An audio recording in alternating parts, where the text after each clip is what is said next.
Chapter 11. Sydney. Sydney stretched her legs out before her, pressing the backs of her knees against the sun-warmed rock beneath. Heat soaking into her bones, along with the sound of seagulls cawing, provided instant relaxation. "This place always did know how to calm the soul," she murmured, her gaze sweeping over the point. Devin, sitting beside her, glanced around. "It hasn't changed much, has it?" "You know this island. Time stands still here." And this was one of her favorite spots to enjoy the frozen minutes. The point was actually an outcropping that sat on top of a hill overlooking the ferry and the lighthouse, landmarks that had been significant to her and Devin when they were younger. One was the site of his proposal. The other was the destination of their maiden voyage. She wondered if either meant anything to him now, or if he even remembered. The fact that he'd recalled her favorite candy bar and flower gave her hope. Squinting against the noonday sun, she turned to face him. "That was intense back there, yeah?" "Yeah." He didn't meet her gaze. Instead, he kept his eyes focused on the distant lighthouse. "You should have gone into politics. You've got a wizardly way of pressing just the right buttons." Ouch! She studied his profile for a few seconds. He was an incredibly attractive man who was visibly struggling to control his emotions. The upset made his dark eyes that much more intense. She found herself hoping she could convince him to keep the school and cabin for more than just the children's sake. It had been years since she'd let anyone get close to her romantically. Not since Sean left for bigger and brighter, really. His absence was just painless enough that she thought she didn't need that kind of love in order to be satisfied. Nate, the students, and Noah's Ark were enough. They had been until Devin Fox and his silly dog came barreling along. Her brow furrowed. Had she pushed him too far by taking him to the school when all of the students were there? Was it too early in the grieving process? Perhaps, but he'd set the clock, and he needed to see the people who would be impacted by his decision before he did something they would all regret. She knew him well enough to know that as much as he cared about people, if he did sell the school, in the years to come, it would end up being the biggest regret of his life. So this emotion, though painful for him to experience and her to witness, was needed. "Remember when he took us there when we were kids?" Devin asked, inclining his head toward the red and white lighthouse about 1.5 miles off the shore. Sydney smiled, pleased that he did remember. "How could I forget? We sailed on a boat your grandfather helped us to build. It was our maiden voyage." Devin locked eyes with her, a playful twinkle in his. "You were so scared." The warmth from earlier came rushing back to her chest. "You weren't scared at all. You trusted us." He blinked at the word us. It felt so natural coming off of her lips. How did he feel hearing it? "A storm came," he continued, "and I cried." She looked down at her hands. "Yeah, you did." She wondered if he remembered how he'd staunched the tears with the first and sweetest kiss she'd ever tasted, so light and quick that in the years to come, she'd often thought it had all been in her imagination, especially when he didn't return the next summer. Devin moved closer. Her breath caught in anticipation of another kiss, one that would answer all her questions, but then he picked up a stone and flung it into the water. A piece of her heart sunk with that stone. Devin rubbed his jaw. "Seeing you cry broke my heart." Hers danced with hope at hearing this confession. She let her gaze follow his, back to the lighthouse. "You told me your people had sailed those straits in birch bark canoes, through sloshing waves and gale-force winds. You said nothing would happen as long as we were together." "Did I?" His voice was questioning, but proud, like he was remembering his ancestors, something she guessed he didn't do all that often in Chicago. "You did," she said, "and I stopped crying." She had felt so safe then. Blustery winds and sheets of rain came down that day. Instead of being scared of a shipwreck, she was thrilled at their adventure. What started as terror turned into excitement. Because of him. "Whatever happened to that old boat?" he asked. "I still have it. Take it out all the time." "Still chasing the horizon?" he asked playfully.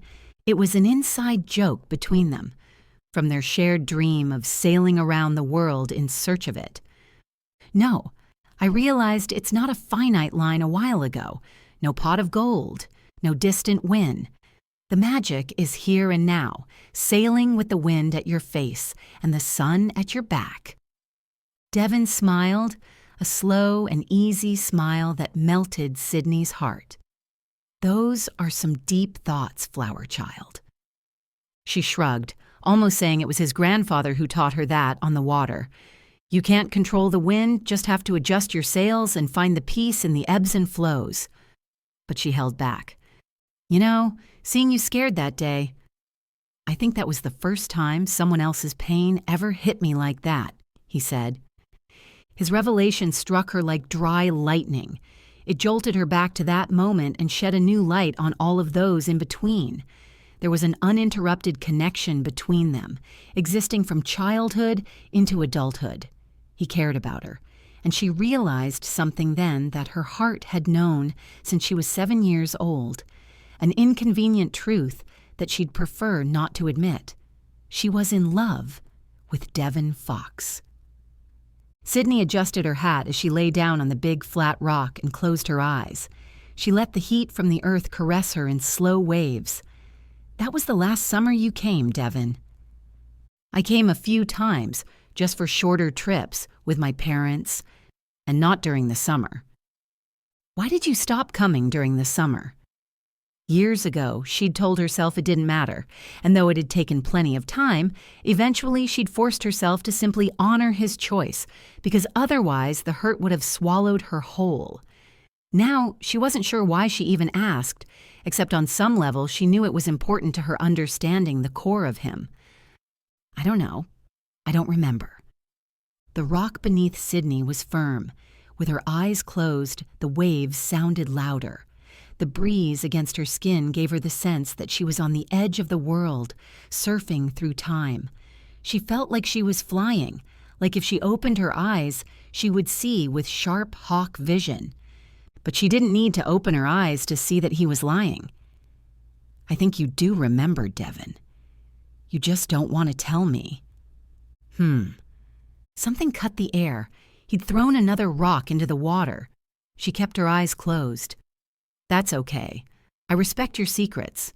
After all, old Nate used to always say that in order to get respect, you had to give it." "What kind of white are you mixed with again? Jewish? Catholic? 'Cause you're really good with those guilt trips." Laughter tore up from her belly, but she opened her eyes to spear him with an "Are you serious?" look. "For your information, Black people can be Jewish or Catholic. I like to think my ability to drop nuggets of wisdom is independent of my heritage, sir." "True, true. Apologies for my failed Eddie Murphy impersonation." She laughed again. "Yeah, that was a $5 imitation at best." She poked him playfully in his side, and he threw another rock into the water. Good thing there were so many that there was no risk of him running out. At the rate he was going, she figured he had an hour of pitches left before he was warmed up enough to speak his mind. His large muscles tensed with each swing. She would enjoy the sight more if only she didn't know it meant he was upset. For a moment, neither of them said anything. Several seagulls flew overhead, taking turns diving into the endless waves. "You're right. I do remember," he finally said, sitting cross-legged and propping his elbows on his knees. Sydney sat up so that she could hear him better, but kept her focus on the water. He seemed ready to talk. She didn't want to crowd him with her eyes. "It was a stupid combination of things, nothing I'm proud of. My dad put me into a new school, a private school. I was trying to fit in with the new kids. Being poor, countryish, and Indian didn't make that easy. They looked down on me for spending the summer in the woods. At first, I threw a lot of punches, but eventually to fit in, I started looking down on this life too. I hate that I did that, but it's the truth." "I get it. Being an outsider isn't easy." Growing up with older twin sisters, she'd always felt like the odd one out. Being the only biracial person in her school had created its own distance as well. As a teacher, she'd seen kids in similar circumstances isolate just as Devin had. Her heart broke for young Devin. For both of them, actually. Yeah, eventually I found my way into a more diverse set, but by then the last thing I wanted to do was spend summers away from them. And one of the things that made it all easier for me to stop coming was my feelings for you. That last summer. Sydney felt his gaze on her and turned to face him. His dark eyes were smoldering with a heady cocktail of emotions. Passion, pain, and conflict. "You want to tell me about those feelings?" she asked. Devin leaned so close she could feel his breath against her cheek. He hesitated, and for an instant she thought he was going to pull back again. His eyes were searching hers, as though asking permission to cross this threshold with her. She felt her lips soften into a smile, and then his hand cupped the back of her neck lightly. He wasn't going to tell her. He was going to show her. Oh, how she wanted him to show her. She inhaled the scent of him, lemon, cedar, and sandalwood. A deep yearning washed through her with the ferocity of a November gale. How many times had she fantasized about this very moment when she was younger? And since laying eyes on adult Devin, those fantasies had grown even more potent. But if she gave in to those desires, what would be the cost? "Devin, I'm sorry. I can't do this." Wait, did she say that? Her own words took her by surprise, echoed strangely in her ears because everything in her wanted to surrender to him, to hold him and be held by him, to feel his lips against hers. Truth be told, she could probably get past the school closing, but him leaving the island would cut deeply.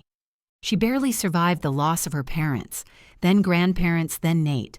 She couldn't stand loving him more intimately than losing him. She just didn't think she had it in her to pick up the pieces of her own broken heart. Devin closed his eyes and let his hand fall from her neck, but he hovered about an inch away, as though pulling back from her took more strength than he possessed. "You have to believe me," she said. "It's not that I don't want to, it's just the timing.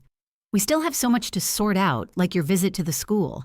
I don't want to rush into anything or make things any more confusing than they already are." She paused to make sure he was following her.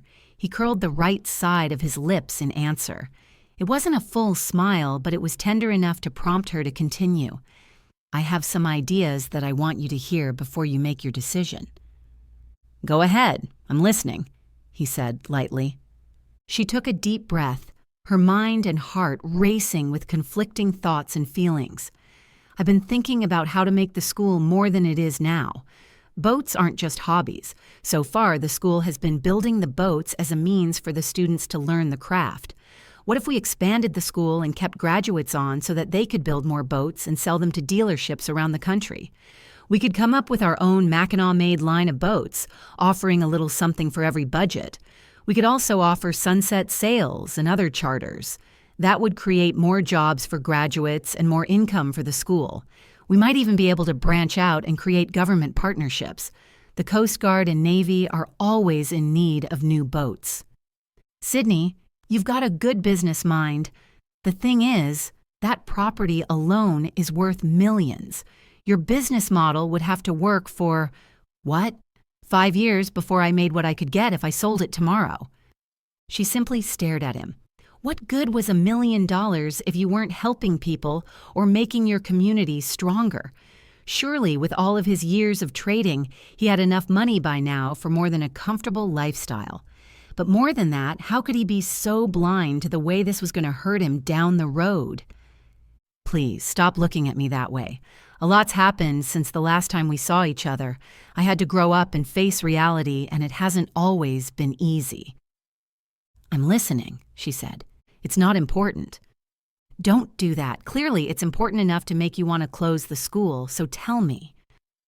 Devin's brows furrowed and he started fingering the rocks again as he remembered the second wave of emotions in life to nearly drown him, with her being the first. 5 years ago, my annual trade budget was $40 million. I had a condo on Lakeshore Avenue and a Maybach. I lost all of that when my dad got sick. I couldn't focus, started forcing trades. The risk manager pulled my line. I lost my job, my car, the condo. It all went poof. I had nothing, Sydney. I thought I was going to have to sell my pants and swim back to this island. Then this job came along.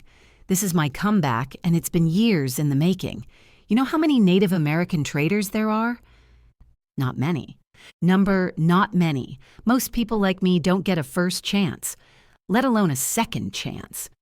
You don't just walk away from an opportunity like this.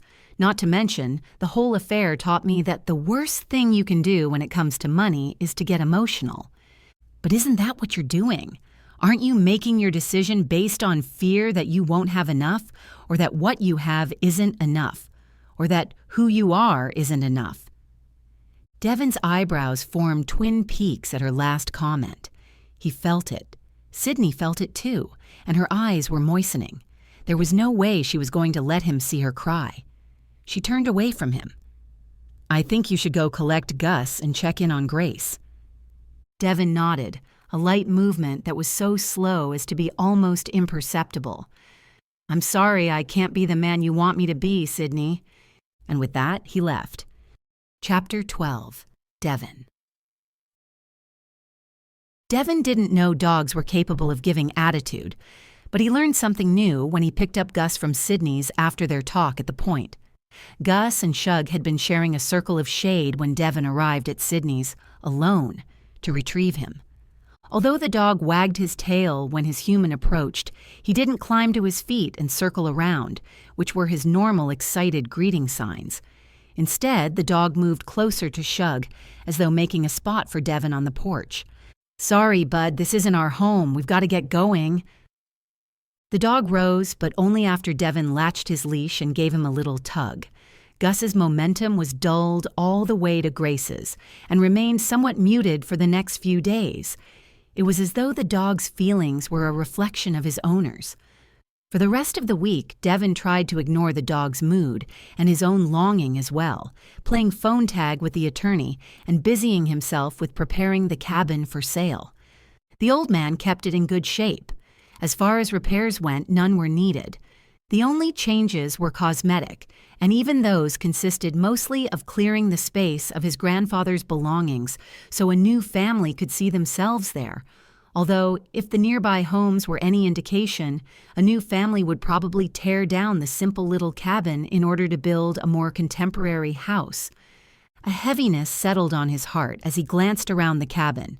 If he sold the school and the cabin, both would likely be torn down, and the only thing left of old Nate would be Devin's memories. He sighed. Wasn't that his point? The same could be said of all of us. In the end, we were all just dust. So the end wasn't what mattered. Life was for the living. Sydney. Sydney stared at her computer screen and waited for it to refresh. She was starting to understand all the chatter about internet addiction. For the last 3 days, she'd spent more time checking the computer than she had in the last 3 months. On some level, it had to do with Devin. Though she would never say it aloud, she missed him, and the screen was a convenient distraction. Being outside, she ran the risk of running into him, and she didn't want to do that until the time was right. If she could just come back to Devin with a letter of interest from a dealer, it might change his feelings. So she checked the computer incessantly. There'd been no word from any of the dealers she'd reached out to, and she was trying to hold fast to her optimism. While the email response she'd been hoping for hadn't come through, all 6 members of the tour had left lovely reviews on Yelp. It seemed Henry had done an excellent job finishing out the day she and Devin took Grace to see Doc Albert. Gus hadn't scared off the bald eagle after all. The group saw an eagle pair. Mrs. Winters also got to see her warbler with its babies and left a review that had Sydney's phone ringing off the hook. She was pleased with that aspect of her life. Those reviews made such a big difference to her small business that she went from having 4 group bookings a month to having 3 this week alone. Her next one started in an hour. Banking on an uptick in birders this summer, she'd gone ahead and made an appointment for April. The cat was, in fact, pregnant, and all 4 babies looked healthy according to the sonogram.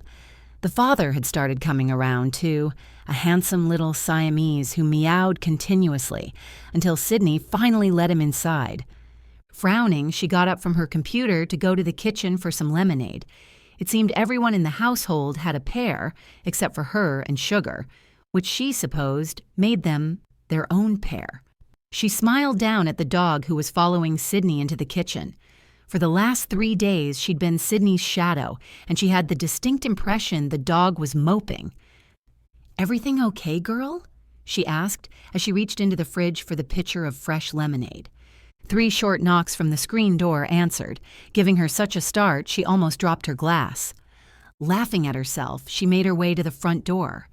Her smile fell when she saw Devin standing on the other side, a reaction which made no sense to her as she'd been low-key willing his appearance since they'd parted earlier this week. Seeing Gus on the other side of the screen door, Brown Sugar nudged it open with her paw. The two danced excitedly on the front porch for a few seconds and then bounded off into the pasture. Was that the explanation for her dog's recent lethargy? She missed Gus? Well, there went her Noah's Ark pair theory. Unless... Her eyes met Devin's, which were staring intently into her own. They sent a delightful shiver down her spine. "Hey," Devin said. "Hey, what you got there?" She followed Devin's eyes to the glass of lemonade in her hand. Not too dismayed to forget her manners, she extended the glass to him. "Here, you can have this one. I just poured it." "Thanks," he said. "Biking around this island works up a thirst. I brought a water bottle with me, but nothing beats homemade lemonade." He took a sip. This is really good. It tastes different." Sydney smiled. "I use lavender and fresh honey from the hive out back." "You make your own honey?" "Helps to be self-sufficient when you live on an island. Plus, they're good for the environment." Devin was so obviously impressed that it made her giddy. Not wanting him to see, she turned and headed back into the kitchen for a second glass. As she did, she tried to see the little cottage through his eyes. With the exception of the bedroom and bathroom, it consisted of one open room. The art on the walls was either her own or some colorful discard she'd picked up from a family leaving the island. Lilacs and tulips from her garden decorated the tabletop, her bookshelves, and the small coffee table made from old barnwood. All in all, the space was cozy, she thought as she poured herself a glass of lemonade. "I didn't really expect to see you after our last conversation," she said. "There was an article about the school in the Detroit Free Press. I was wondering if you had anything to do with it." A pang of guilt made her wince. "You read the Detroit Free Press?" She hadn't imagined he'd see the article. Why had she shared something so private with the outside world? The last thing she wanted was to upset him or make him feel as though his trust was violated. "No, actually, I don't read the Free Press. It got picked up by Yahoo. A friend saw it and sent me a text." "Yahoo picked it up?" Sydney sipped from her glass to conceal her conflicting emotions. Yahoo meant more eyes and maybe an increased chance of a partnership. It also meant the town would find out and possibly give Devin the cold shoulder. "So, I guess that's my answer. You never did have a good poker face." He smiled. "Devin, I'm sorry. I didn't mean to violate your confidence. I didn't even think about how the exposure might impact you." "It's okay, Sid. I understand. The article was really touching." Relieved by his forgiveness, she peered at him. She needed that article to do more than just touch him. She needed it to reach straight into his heart and change the channel. "It's nice outside. Why don't we sit out there?" she asked. He followed her onto the front porch where 2 rocking chairs sat. She kept a spare for guests, though it hadn't been occupied since last season. After a once-over for cobwebs, she deemed it safe to sit and indicated so with her hand, taking the other one herself. "Have you heard anything from the people you reached out to?" Devin asked. She looked down at her glass. "I'm still waiting." For the next few minutes, they sipped their lemonade and watched the dogs chase the horses around the pasture. It was a quiet, simple entertainment that he seemed to enjoy as much as she. "Wow, it's very peaceful here." Sydney nodded. Amazingly, as close as she lived to the massive lake, she was nestled in the woods such that she couldn't hear the water from her own front porch, unless it was late at night, when the world seemed to be fast asleep. And then, only on the nights when the moon was so small it looked like a dime in the sky. Jokingly, she'd named the thick ring of evergreens circling her property the Great Wall because it rebuffed all sound, leaving her on a hushed island within an island. I think my favorite thing is the smell of the sweet grass and lilacs this time of year. The sun hits them just right, and their aromas fill the air, Sydney said. Like now? Yes, like now. Guess I have lucky timing. She liked the way that sounded. It seemed to suggest that being here, with her, made him happy. She smiled and kept her eyes on the dogs, who were prancing with the llamas now. I wanted to tell you I'm going to catch the ferry to St. Ignace tomorrow. My car is parked in the lot over there. I'm going to go see my grandfather at the burial site. Do you want to ride with me? I know things aren't exactly good between us right now, but after I read this article, I thought you might like to see him. I don't think I saw you at the funeral." He looked puzzled. Panic ballooned in her chest. That was one question she had dreaded him asking. She didn't think there could be a worse one until he asked her to go for a ride. When she didn't answer, he continued, "Well, I'm catching the 10 o'clock ferry. You don't have to answer now, but I hope to see you there." His dark eyes were full of such open need that she said the only thing her heart would allow. "I'll try." And for him, she would. Chapter 13. Devin. Devin paced the pier, checking his watch for the third time in as many minutes. It was 5 minutes to 10, and there was still no sign of Sydney. The ferry had docked a little while ago, and most of the passengers had already boarded. The crew would be closing the gates and making their all aboard call any minute. "Hey, buddy, Captain's about ready to launch. If you're coming, now's the time," one of the deckhands called to Devin. He nodded and headed for the gangplank, forced to accept that he would be traveling alone this morning. The realization stung, but he tried to reason that it wasn't necessarily a rejection of him. She lived here after all. She could go visit Nate anytime she wanted. Really, his asking her was more a favor to him than it was a benefit to her.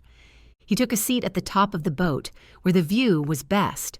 Hopefully, the fresh, early morning air would help give him some clarity.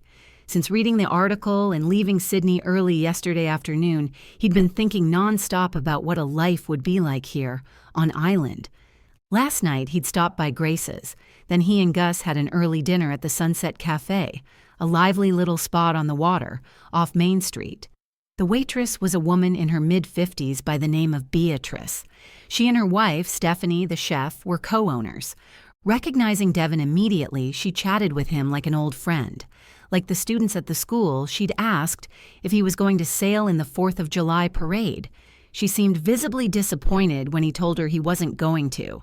He was smart enough to keep the fact that he didn't plan on being on the island that long to himself. Eventually, he ordered whitefish tacos with a spicy garlic aioli and a Bell's beer.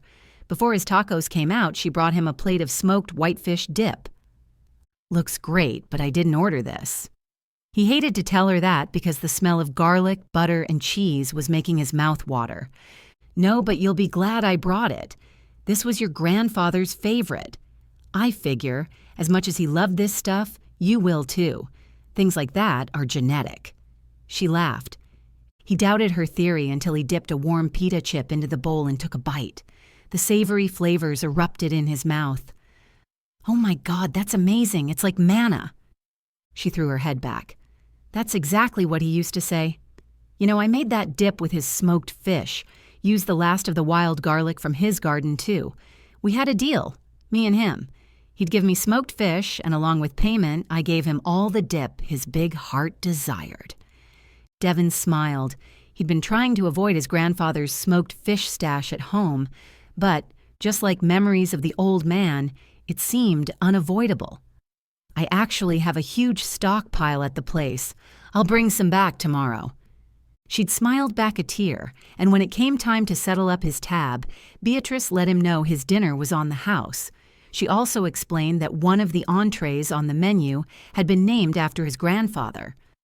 "Make time to stay for dinner tomorrow, and I'll make you a plate," she promised him. Devin watched the island grow small in the distance as the ferry raced across the water. He was proud of the impact his grandfather had on the island, and he didn't know what amazed him more, the extent of that impact or the energy it must have taken the man to be in so many places at once. His grandfather used to say keeping busy kept the scorpions from rattling around in his brain. But when Devin met the people whose lives had been touched by his grandfather, he knew the man had been driven by more than fear of idleness. Love had been the man's real motivation. He loved the community and he loved the island. Suddenly, the profound sadness he'd glimpsed in Sydney's eyes over the last few days penetrated. His throat tightened.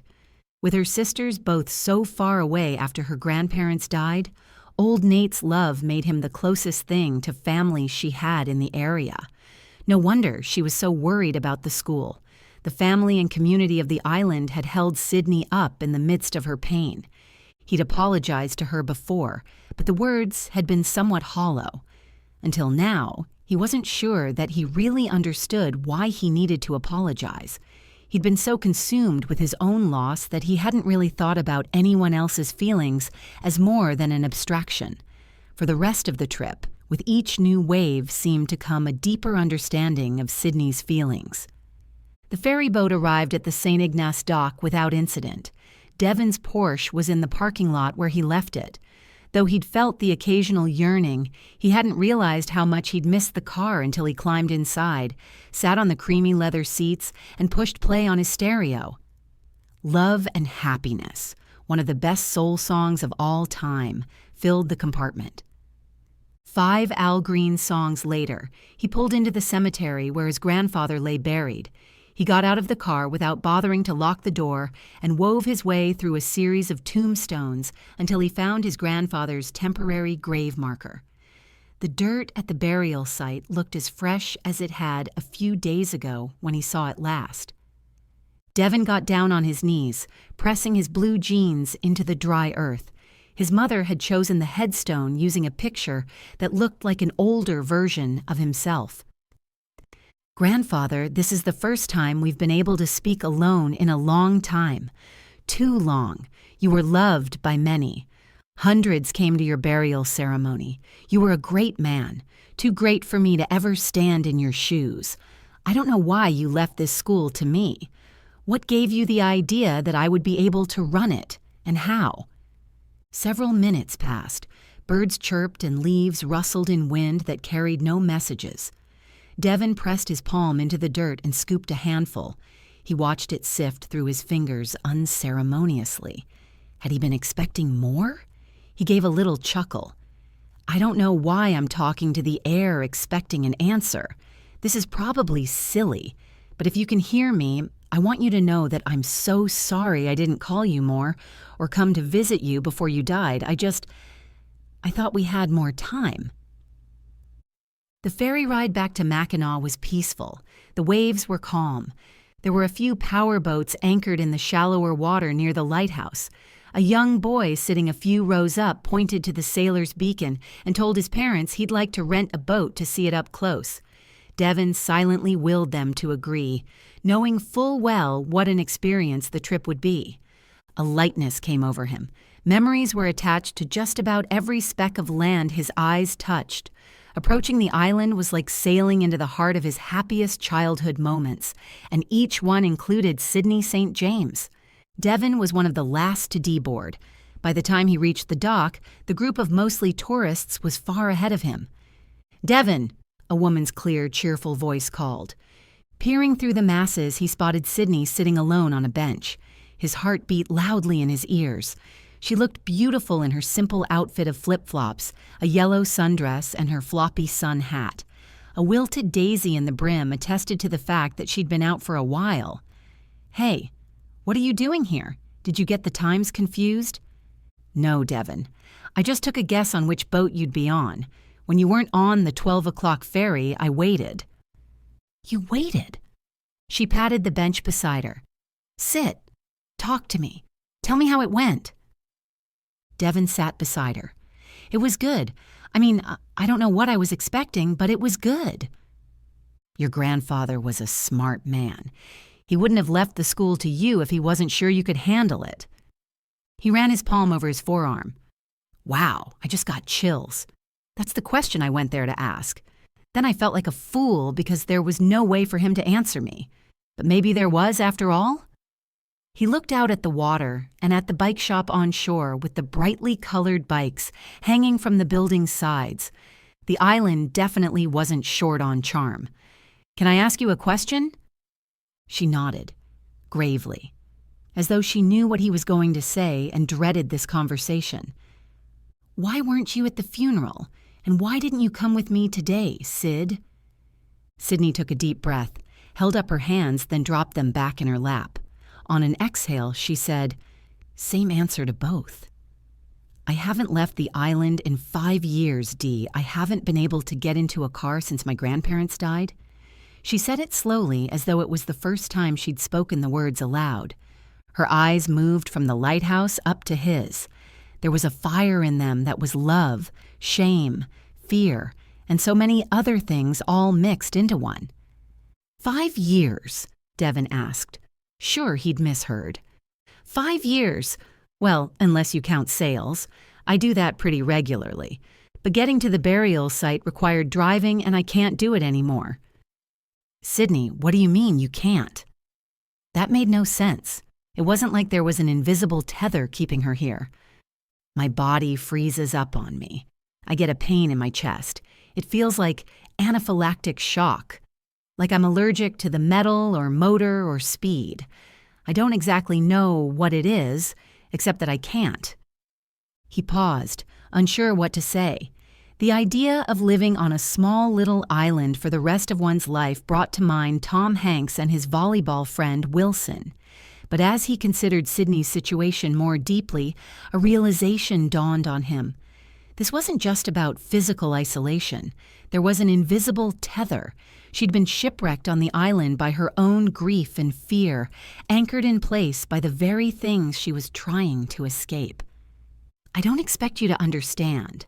I know it's really weird. Oh no, she'd mistaken his silence for judgment. He shook his head. I don't need to understand to care, or to want to help. She tucked her chin.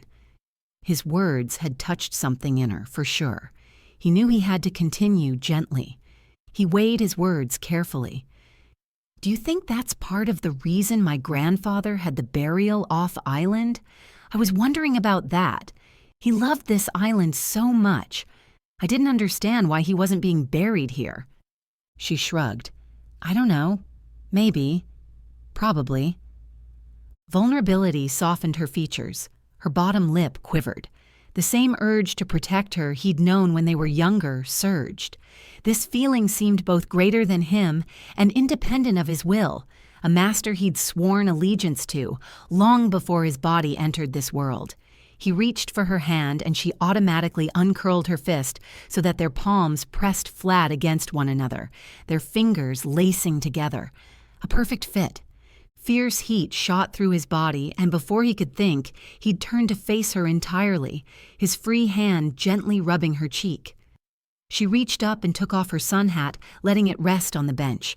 A few amber curls danced around her beautiful lips, caught in a light breeze, and he used his index finger to push them back behind her ear. What happened, Sid? He rubbed his thumb across her lips, so soft, too soft. He wanted to taste them. I don't know. I lost my strength. As she spoke, small puffs of her warm breath kissed his fingertips. I want to be your strength. I don't know if that's possible. Her gaze fell to her lap. Let me try, he whispered as he leaned close. She closed her eyes and tilted her chin upward in invitation. He hovered there, savoring the moment. Her breath, her scent, the complex sweetness that was the core of this woman, before greedily taking her honeyed lips. she moaned into his mouth, and a wild jolt of desire coursed through him. It was full of his boyhood longing for the girl she was, and his adult appreciation for the impossible woman she'd grown into. He licked her bottom lip and then kissed her again, setting off another round of moans, vibrating against his own lips, all throughout his body. He wanted to growl, to pick her up and carry her away from her fears, away from this island, and most of all, away from anything that might separate them. Instead, he cupped her by the nape of the neck and tugged her hair, just hard enough to put one more breath between them. He calmed himself enough to kiss her again, slowly this time. It was the sweetest kiss he'd ever tasted. She drew away at the sound of the waters parting. He opened his eyes to see the crew throwing out the lines of the 4 o'clock ferry. How he'd managed to lose himself, and so much time in her kisses didn't matter to him. The only thing that mattered now was getting her alone somewhere. "Hey, what do you say we finish this conversation somewhere a little more private?" "I thought you'd never ask." She smiled. The first to stand, she held out her hands to him, seeming to interpret his slow movements as a need for assistance. In truth, he was trying to give himself a minute to cool down so as not to put the world on notice of his affections. He took her hands in his and stood. "Devin! Devin, is that you?" Tension slammed into him. A familiar, high-pitched voice called his name a third time. It couldn't be. Confused, he scanned the crowd of passengers coming off the ship. "Devin!" 5 long, red nails clamped down on his shoulder. They were attached to a wrist filled with gold bracelets that clanged together against his ear. He whirled around and gasped. He was face to face with Samantha Holton.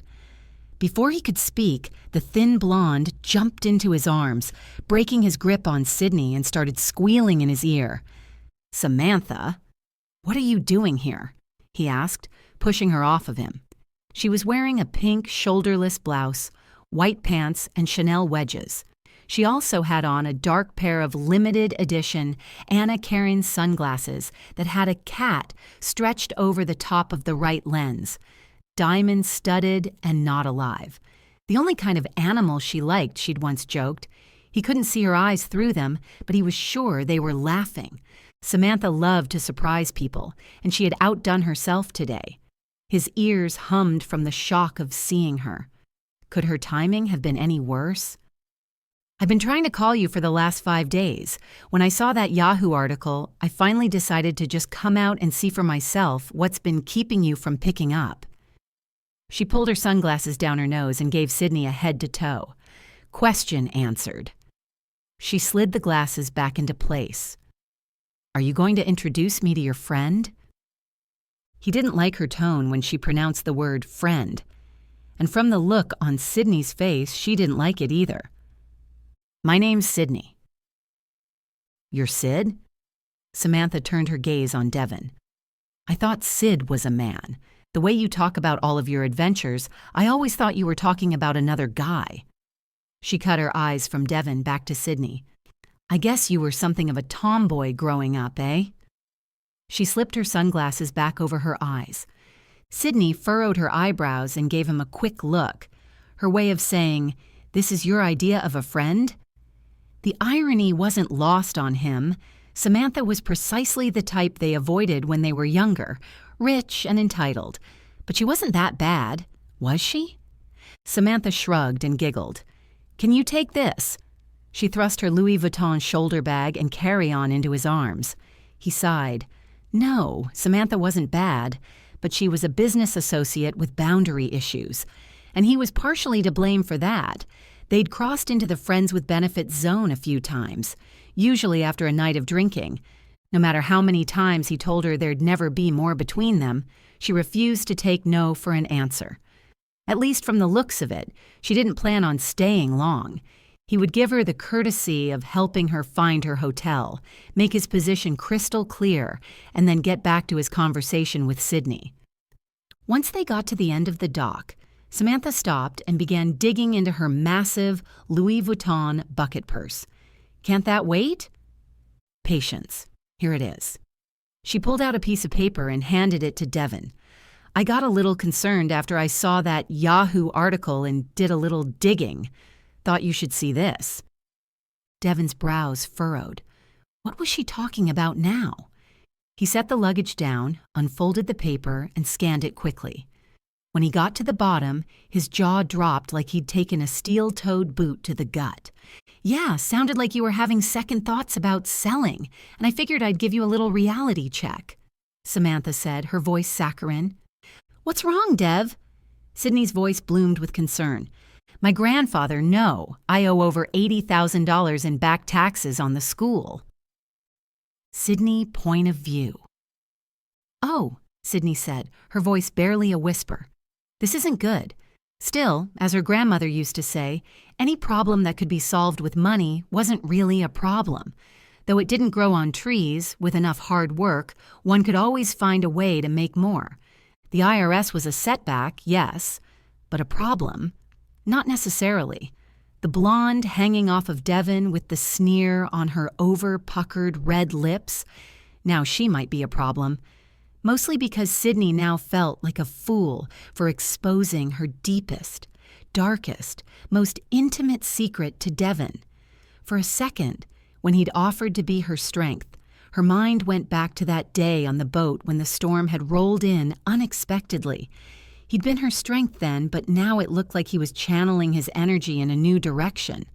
Suddenly, she understood his desire to get back to his life in Chicago. Why hadn't he told her? "I couldn't find a hotel. All the rooms are booked up for some flower festival. So, I planned on staying with you." The blonde looked up at Devin. Or at least Sydney thought she was looking up at Devin. It was hard to tell with those sunglasses on. "With me?" he said. His voice went up an octave, and Sydney wasn't sure if it was because he'd been caught with his pants down by both of them, or if it was because he didn't want Samantha to spend time with him. That was strange. She suspected that if she hadn't been there, he and Samantha would be having an entirely different interaction. He would have insisted that Samantha, not Sydney, find a private corner for some conversation. Samantha was a better fit for Devin now anyway, with her designer clothes and her fast talk. She probably didn't have any hang-ups about hopping on a plane, train or whatever, to get her wherever she wanted to go. "So, Sydney, how'd you end up on Mackinac today?" Samantha asked, a note of suspicion in her voice. "I live here. Devin and I ran into each other in the woods a few days ago." "You live here, on this island, without cars?" "Yeah, it's kind of like most of the people in Manhattan." "Oh, honey, this is definitely not Manhattan. What do you do in the winter?" "Love life even more because there aren't any tourists," she almost said. But Sydney bit her tongue. There was no need to take the bait. Samantha was obviously feeling threatened and trying to show Devin she was the better choice. But Sydney didn't believe in competing for a man. "Hunt, fish, basically, we tough it out." Samantha's mouth was agape. "Do you have a husband?" "No." "Wow, so you really are a tomboy, charming." Sydney rolled her eyes. She couldn't help herself. "Anyway, Devin, you didn't think I'd come all this way just to drop a bomb, did you?"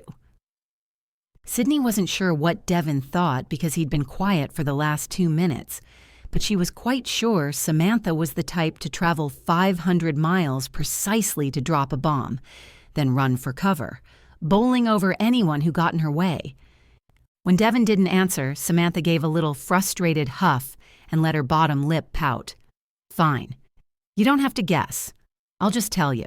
I found a buyer for that little school you wanted to sell. Did you know the land itself is worth millions?" Sydney's body went numb. A curtain of red dropped in front of her eyes. She wanted to run. This was way too much emotion in way too short a time. "Devin, I'm going to let you and Samantha get settled. I can take care of Grace this afternoon. It sounds like you two have a lot to talk about." "Grace?" Samantha asked. Ignoring her, Devin focused on Sydney. "Number, I don't want that." Sydney's eyes roved from Samantha's bag over his shoulder to the carry-on in his hand. Regardless of what Devin Fox thought he wanted, what she saw in front of her spoke volumes about what he would choose. But she channeled every ounce of optimism she had in her spirit and prayed she was wrong.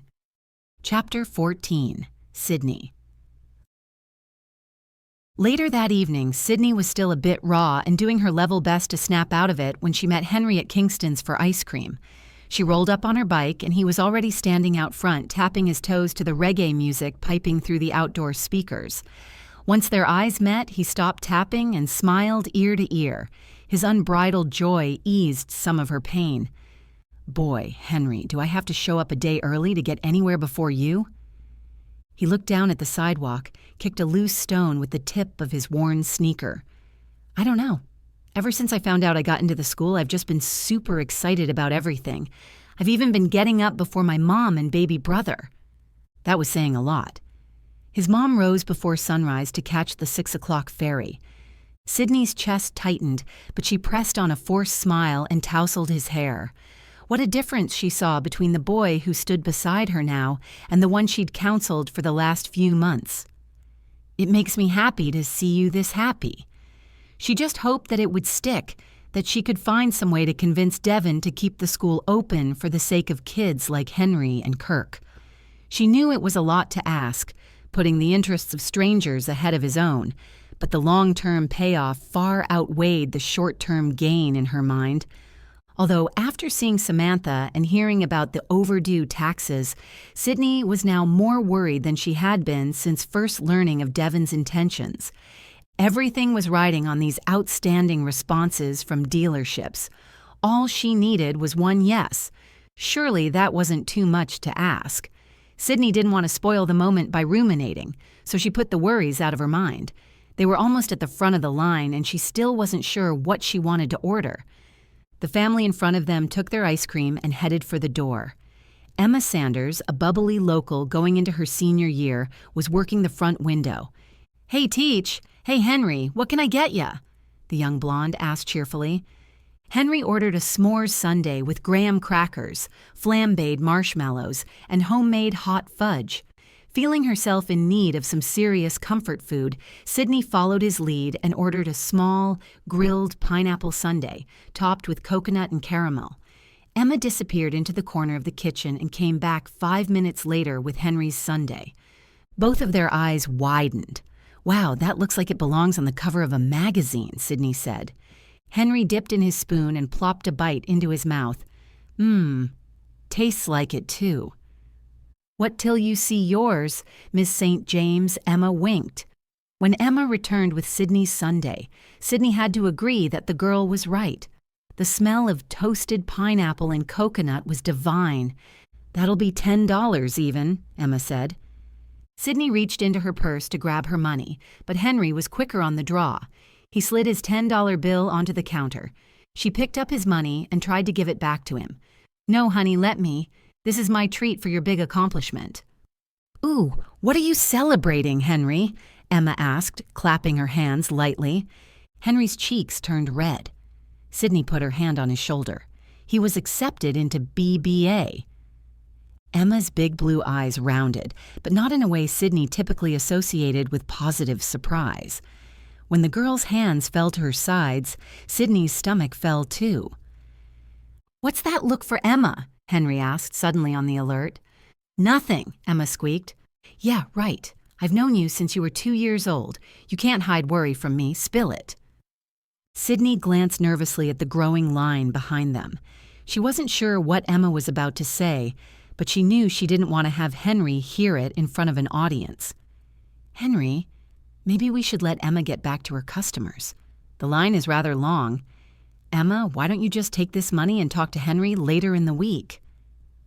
Henry shot Sydney a glance. "You too?" He took another bite of his ice cream. "Look, whatever it is, I'm fortified by this." He held up a spoonful of fudge. "I can handle it. Now tell me." He fixed his gaze on Emma. Emma looked frantically from Sydney to Henry, then let out a shuddering breath. "Okay. Attorney Robbins was in here yesterday with his wife. I was buzzing tables and they were sitting over there by the window. Old Nate's grandson walked by and Attorney Robbins slid down deep in the seat. I heard him tell his wife he was avoiding old Nate's boneheaded grandson because he was intent on closing the school." Closing it, Henry repeated, as though the words had no meaning to him. I don't understand. Emma nodded. The current students weren't even going to be able to finish out the year. I'm sorry. What? Sydney's hand shot up to her mouth, and she blinked back instant tears. Of course she knew Devin was thinking about closing the school, but she didn't realize he'd already met with an attorney or that he would ever really be cold-hearted enough to close it in the middle of the school year. An image of Kirk and all of the other students came to mind. What about the 4th of July race? Would they even be able to finish the boat they hoped to sail in honor of old Nate? Come on, lady, some of us are here to eat, a gruff voice interrupted her thoughts. Oh, sorry. Sydney thanked Emma and put her hand on Henry's shoulder, guiding them both to the outdoor seating section. Come on, Henry, let's find a quiet place to talk. If it's all right with you, I'd rather just be alone right now. His downcast eyes were so full of dashed hopes, her heart twisted. Henry, please, let's just finish our ice cream and talk. Really, it's cool. I was dreaming too big anyway. College isn't for kids like me. Who am I to dream about building boats when my own father never did more than clean their decks? Sydney grabbed her heart. Henry, please, that's no way to think. This isn't the end of the road for you. You're going to have a big, awesome life. I know. I'm going to head home. Thanks for the ice cream. He walked off. The frugal, waste not, want not voice in Sydney's head forced her to take another spoonful of her ice cream. It still tasted delicious, but she didn't see how she'd be able to finish it now. She put a lid on her ice cream. Sugar would enjoy it if she couldn't. When a family of 4 came by, scanning the area for a table, she offered them hers. By the time Sydney arrived home, the ice cream had turned into sweet soup in the container. Shug, who was back to moping again, took a few sniffs before sitting down and looking up at her with defiant expectation. Are you serious? You're turning your nose up at ice cream. Said no dog ever. You can't possibly have it that bad for old Gus, can you? Sydney sighed. She understood. In spite of everything, and it was a lot, she still held out a tiny glimmer of hope for Devin. She left the container on the ground in case Sugar had a change of heart, and then went to check her email. It had been nearly a week since she'd emailed the dealerships with her partnership idea. One had gotten back to her saying it was a great idea, but they didn't have the financial capacity to enter into that kind of partnership at the moment. The fact that one dealership was taken with her idea gave her hope. Surely one of the 2 outstanding prospects would come through. She tapped the mouse with her index finger until the computer screen lit up, and her screensaver, a picture of her and Nate with Noah's Ark, came onto the screen. Hey, old friend.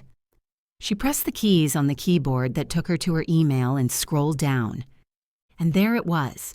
In the last 2 hours, both of the outstanding prospects had responded. Sydney sucked in her breath. There was no way she could read either without a little help from her friend. Her eyes moved to a bottle of Malbec on the counter. She raced across the kitchen and poured herself a glass. This would either be celebration or solace. Either way, she took a sip, then added a splash or 2 more. Sitting back down in front of her computer, she took another long swallow and then clicked on the email. Thank you for considering us with your proposal. While we find the story endearing and the offer tempting, at this time, Orton Marina is unable to accept your offer. Please keep us in mind for future boating needs. Best of luck. Sydney's head fell to her hand. This email so closely resembled the first email that she now questioned herself for attaching any significance to it. A firm believer that it was better to get it all over with, Sydney clicked on the last email. Another rejection. With a ragged sigh, Sydney shuffled from her seat to the bottle on the counter, replenishing her glass to the brim. Hugging the bottle with one arm and cradling the glass in the other, she trudged to her couch where she plopped down with a light thud. As soon as her head hit the back of the sofa, her body relaxed and the quiet of her 4 walls, normally so soothing, began to haunt her. A lump formed in her throat. She took another gulp of her wine to swallow it down. The warm, oaky liquid helped, but that wasn't enough to keep all the old wounds from pulling taut. She took another sip to keep them from ripping open. Sydney poured more wine into her glass and then set the bottle on the table near the couch. It was still half full. Drinking the whole thing would be a punishment her body didn't deserve. Her goal was to drink just enough to keep the tears from falling. Her hopes of convincing Devin to keep the school open were all but dead. According to the rumor mill, closing it was already in the works. With a looming tax bill and no sponsor, the numbers weren't in the town's favor. She had likely failed Kirk, Henry, and the rest of the kids. Worst of all, she had failed Nate. Still, she refused to shed one tear.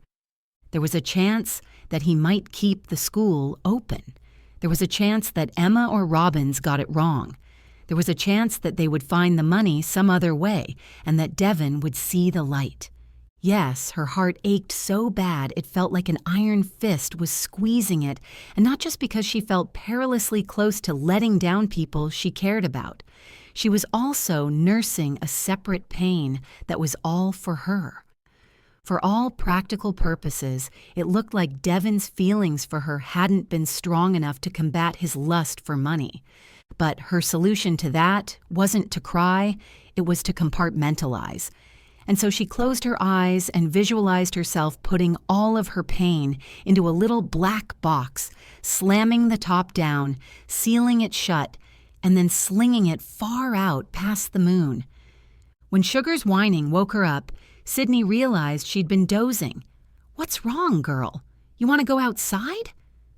The sun had gone down, so that meant it was after 9 o'clock. A quick glance at the microwave told her it was almost 11. Sydney opened the front door and gave a little start, a large, dark mound huddled in the middle of her porch. When the mound leaped up and started wagging its tail, she recognized Gus. Heat coursed through her. If Gus was here, that meant Devin wasn't far behind. She glanced at the rocking chair and around the darkened pasture. If he was here, maybe it was to tell her that everything had all been one big misunderstanding. "Devin," she called, "I'm not in the mood for surprises right now, so come out." The wind whispered through the leaves, and the cicadas sang. Fireflies pulsed, neon yellow in her yard. But no response came from Devin or anyone else. "Devin," she called again. Sugar snuggled against Gus's side, and now the two dogs looked up at her with pleading eyes. She felt like her children were begging for a sleepover. She smiled. "Did you get loose to come see Sugar? Your infuriating human must be worried sick." Sydney went inside and grabbed 2 leashes. Outside, she leashed them both. "Come on, guys, we're going for a walk." All of the lights in old Nate's cabin were ablaze. For one fleeting second, Sydney imagined he was there, inside, and that all was right with the world. But then reality hit. Seeing all of those lights would have given him fits. The man despised artificial light, only used one by his bed, and that was to read his love stories late at night. She chuckled. Nate and his stories. That was his favorite part of the summer. All of the tourists leaving behind their beach reeds. He liked to comb through them when they anchored in the cove and fished. He was always trying to convince her that the happy endings from his stories could happen in real life. She looked down at her pups. Neither of them would agree. A frustrated Gus already seemed to sense that they were to be parted and had started dragging well before they reached the front door of old Nate's cabin. Coming here, knowing he wasn't going to be the one to open the door, was just one more brick on a growing pile of sadness. If she wasn't convinced Gus would follow her, Sydney would have left him in the yard. Instead, she climbed the wooden steps of the front porch and knocked on the screen door. Somewhere in the nearby forest, an owl hooted, probably a mating call. Her mentor had lived for sounds like that. He used to get up before sunrise for his sound baths, where he stood under the early morning stars, listening to the bird song. He used to say humans learn to sing from them, our music an imitation of their communications with each other. She agreed. There was little more uplifting than the early morning stirrings of the birds. If only Devin could see and appreciate all of this, too. Out of the corner of her eye, she caught the living room curtains ruffling. Of course, the city boy had to check and see who was knocking before he opened the front door. For the life of her, Sydney couldn't understand why people chose city over country when it left them so guarded all of the time. The sound of footsteps on the other side of the door made her quake just a bit. After their afternoon, she was nervous about seeing him again. She rolled her eyes and thrust her shoulders back. Number. She wasn't going to shrink from this encounter. The door opened. Sydney's stomach soured as she blinked back tears. A flawlessly made-up and scantily clad Samantha stood before her. A red silk robe fell off of her shoulder, a thin cover for her teddy, which barely stopped at the top of her thigh. "Oh, it's you," Samantha said, scowling. So Devin and Samantha were a thing. She was suddenly consumed with a violent urge to scream. Instead, she handed Samantha the leash. "I'm just here to drop off Gus. He must have slipped out." "What a pity," Samantha said unconvincingly. She opened the screen door with obvious reluctance. Gus didn't move. Sydney was half tempted to take him with her. She didn't want to leave Gus where he wasn't wanted, but Devin couldn't be far, and it wasn't her place to keep his dog. "Inside," she coaxed. When he still remained on his haunches, Sydney gave him a gentle nudge. Samantha hissed and tugged at Gus's leash. As he trudged inside, Sugar darted past Sydney, trailing him. The dog had been in Nate's house so many times, there was no way for her to know this time was different. Sydney followed. Old Nate's place was set up a lot like hers. Once you'd stepped inside, you could see everything in the house, with the exception of the bedroom and bathroom. Both doors were closed, so there was nowhere for Shug or Gus to go. Sydney snatched up Sugar's leash and headed toward the door.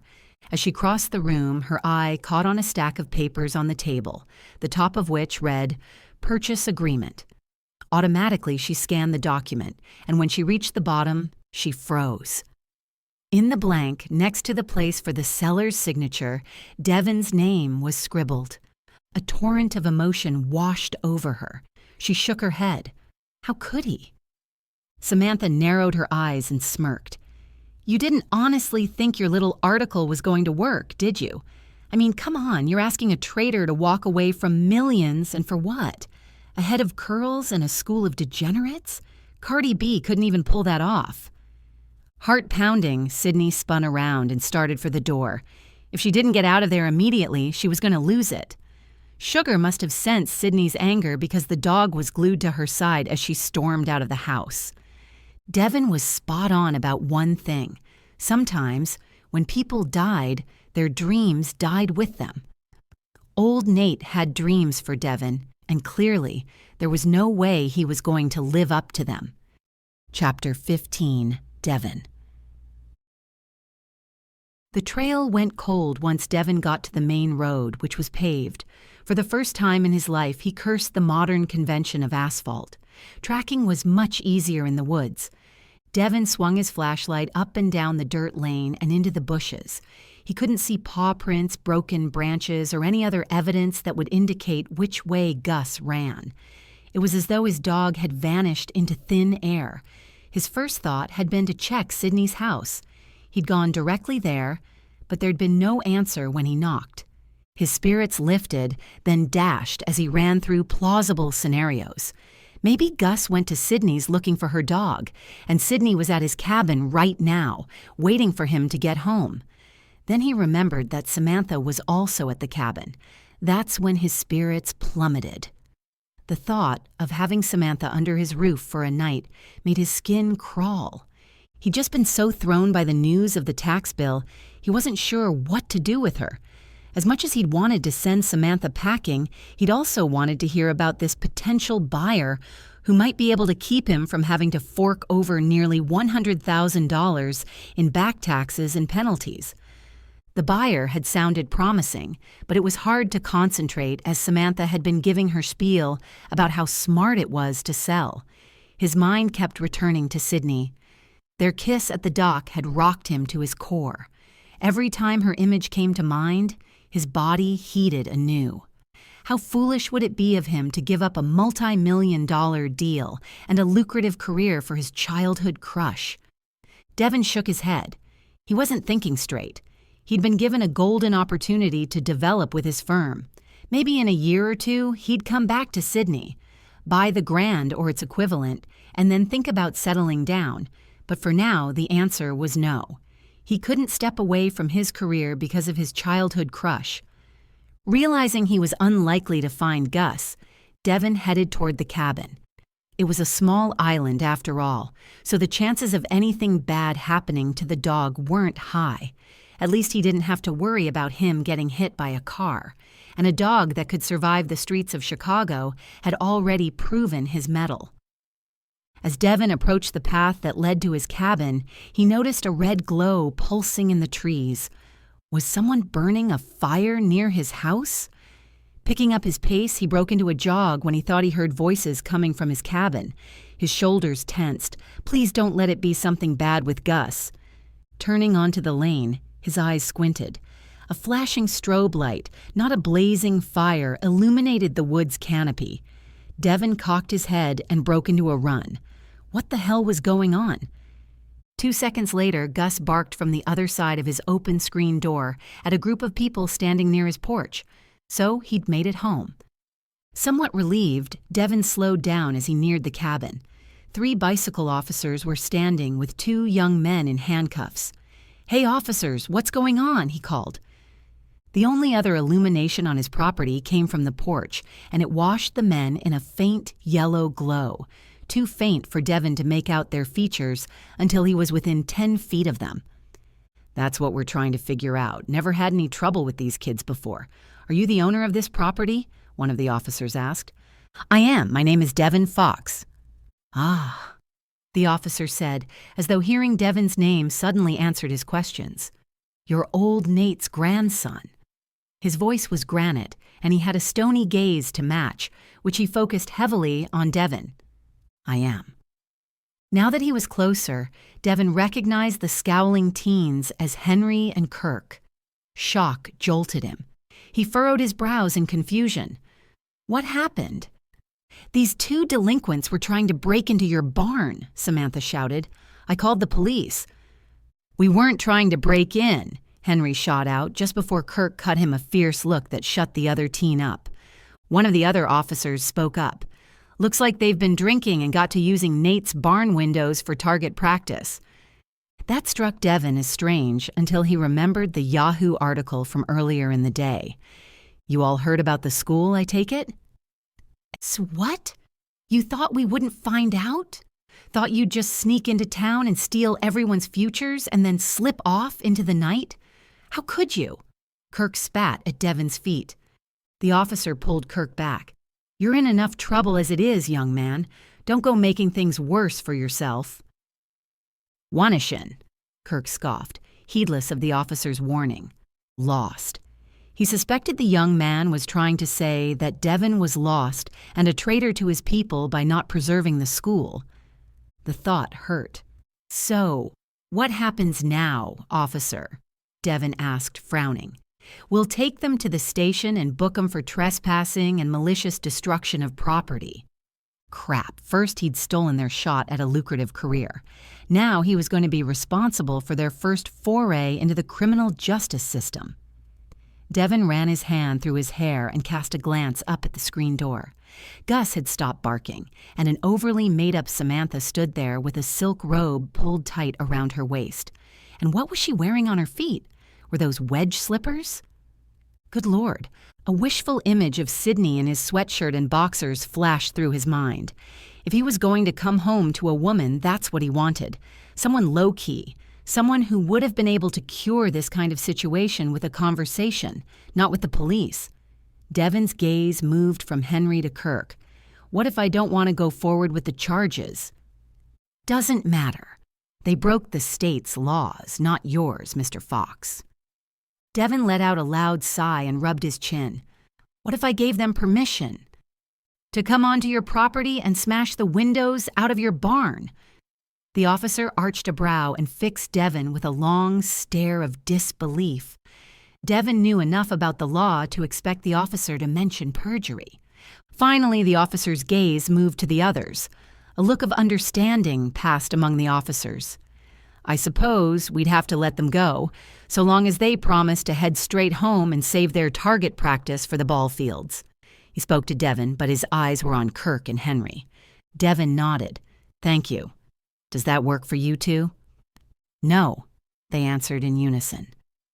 Henry jabbed the air with his chin defiantly.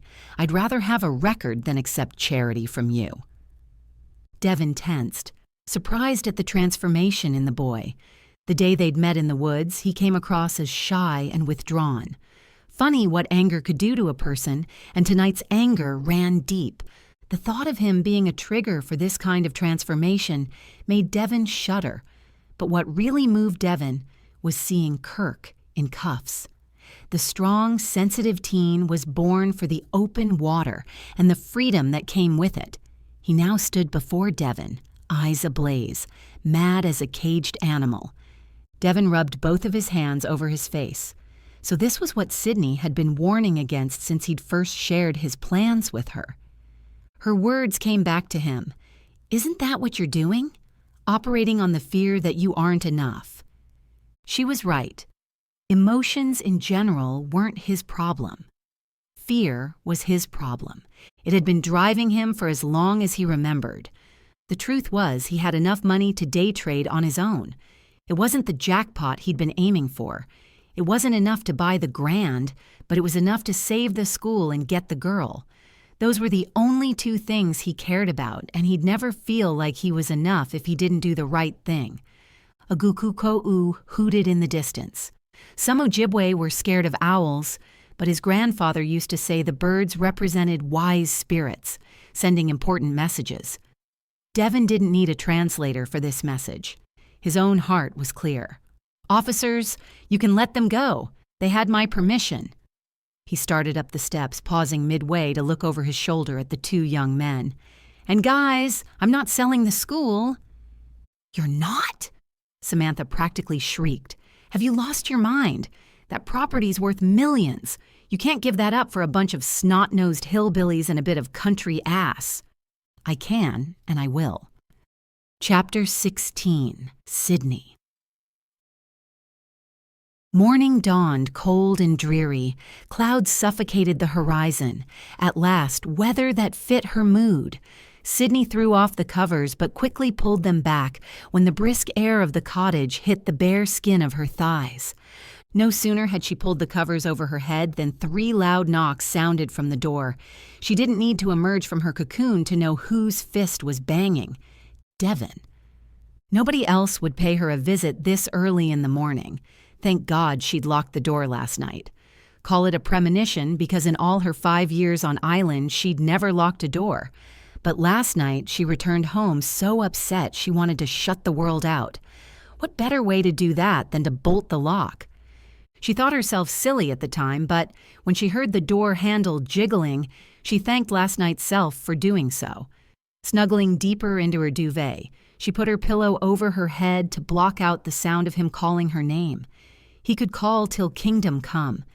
There was no way she was going to give him another chance to break her heart. Hot, heavy tears began to roll down the sides of Sydney's face. Feeling the wet against her cheeks unleashed a tsunami of anguish and a fresh round of sobs. She wiped at the tears, first with her fists, then with the blanket, but it was no use. They were relentless. Soon the fabric grew cold and wet. She threw it back and sat up. Curling her knees to her chest, she wrapped her arms around herself. Her stomach muscles clenched as she tried to bite back what felt like a never-ending rush of emotions, raw and painful. So raw and so painful that her heart ached. Her dreams of Devin and the school were dead. She'd fought the good fight and lost. Brown Sugar and April climbed into the bed, pressing their warm bodies against her cold skin as though trying to comfort her. That was the first time she'd seen the two animals in companionable proximity. Their efforts made her smile. Sydney folded herself into the corner where her bed met the wall. Eventually, the knock slowed, then stopped altogether. Still, she waited 30 minutes more, until the clock shone 7 a.m., and she was pretty sure the coast was clear. Then she tiptoed out into the living area and pulled back her curtains. Both rocking chairs were empty. There was no sign of Devin. Suspecting the chill in today's air was permanent, Sydney threw on a pair of jeans and an old sweatshirt to feed her animals, first inside and then out. By 9 a.m., Sydney was on Grace's doorstep. The older woman's healing had been incredibly fast. Doc Albert attributed it to the Lake Huron air, and Grace didn't correct him. Grace greeted Sydney with a ready cup of coffee, so hot that it steamed in the cool morning breeze. "Good morning, dear," Grace said on seeing Sydney. "You look a bit tired this morning. Is everything all right?" Sydney gave a small smile. "I have my health and my animals. I live on one of the world's most beautiful islands. What more could a girl ask for?" A woman wants for many things, and a woman's heart, well, that's another story entirely, Grace said, her voice sparkling as she moved to the wicker porch chair. Sydney took the swinging love seat that she'd enjoyed with Devin. Fresh memories made her heart clench. She looked down at the porch. "I see the way you and Devin have been looking at each other these last few days. He also came by this morning to say goodbye. I had a feeling that might not sit so well with you." "He's leaving?" Sydney's eyes shot up. "Why, yes, I think he already left. He and Gus were round over an hour ago, and he said the dock was their next stop. So it was done. He must have been banging on her door this morning to say goodbye before leaving the island for good." Her mind and heart felt like they were being torn apart. She'd managed just fine without him, but now that her foolish heart had expanded to fit him, it hurt to shrink it back. "Well, most people come and go in our lives, don't they? Especially when you live on an island," Sydney said. "That doesn't make it any easier when you've been hoping the person would stay. Does he know how you feel?" "Not exactly. It's complicated." "Isn't it always?" Grace smiled. "Maybe you should tell him. Chicago isn't that far from here. In fact, half of the people on island right now have probably come from there." Sydney sighed. Those people weren't her. Plus, telling him how she felt wouldn't undo what he'd done to the community. She could forgive him. She could understand his reasons. But she couldn't have a relationship with someone who valued money over people. Who knew? If she hadn't told him about her phobia, maybe he would have decided differently. He probably had his own misgivings about her. Clearly he did. Sydney shook her head. No, that ship had sailed. An hour later, Sydney and Grace said their goodbyes. Sydney had a birding tour scheduled this morning, and she hopped on her bike to meet Henry. As she pedaled toward the forest, she prepared herself to encourage him. Actually, seeing him might be just what she needed. If there was anyone who would understand her pain right now, it would be him. Devin's leaving impacted him, too. After Sydney laid her bike down near the cluster of daisies and plucked one for the brim of her hat, she found Henry in their forest meeting place. On seeing her, Henry's face practically split in two with a gigantic smile. "Everyone, this is our fearless leader, Sydney St. James." What was going on with him? Had he accepted his fate and moved on that quickly? Sydney plastered on a smile as she faced the group of 12. The numbers had been increasing with each week. Mired as she was in sadness, her spirit didn't even perk at that realization. But maybe that was the reason for Henry's buoyant mood. She wished they could talk about things, but it would be unprofessional to get into that now, so their talk would have to wait until the tour was over. "Good morning, everyone," Sydney said. "Thanks for joining us today. We're excited to show you a side of Mackinac that many see but often fail to recognize, our fantastic ornithological life." The collective smiles of the group warmed her heart some. Just being in the woods calmed most people, and the bird song filled the air. The members of the group had already introduced themselves to each other. They now introduced themselves again to her. She went over birding etiquette, a new addition to her spiel after Mrs. Winter's incessant chattiness, and then the group got on their way. Sydney took the lead, and Henry brought up the rear to keep an eye out for any possible stragglers. By the time they'd reached the marsh, they'd seen 3 yellow-headed blackbirds, several northern shrikes and evening grosbeaks, and Sydney had been able to lure out a small family of orchard orioles using calls taught to her by old Nate. At the marsh, the group each chose their own quiet viewing spots to take pictures of a few Caspian terns. While the group was engrossed, Henry made his way to her. "You're surprisingly cheerful," Sydney said. "Haven't you heard?" His blue eyes glinted. Sydney felt her pulse quicken. "Heard? I have no idea what you're talking about." "He's not closing the school." Confused, Sydney shook her head. "But I saw the signed contract, and he's left the island." "I saw the contract too, and Kirk and I watched him rip it up, right before he told that blonde where to stick it." Henry laughed.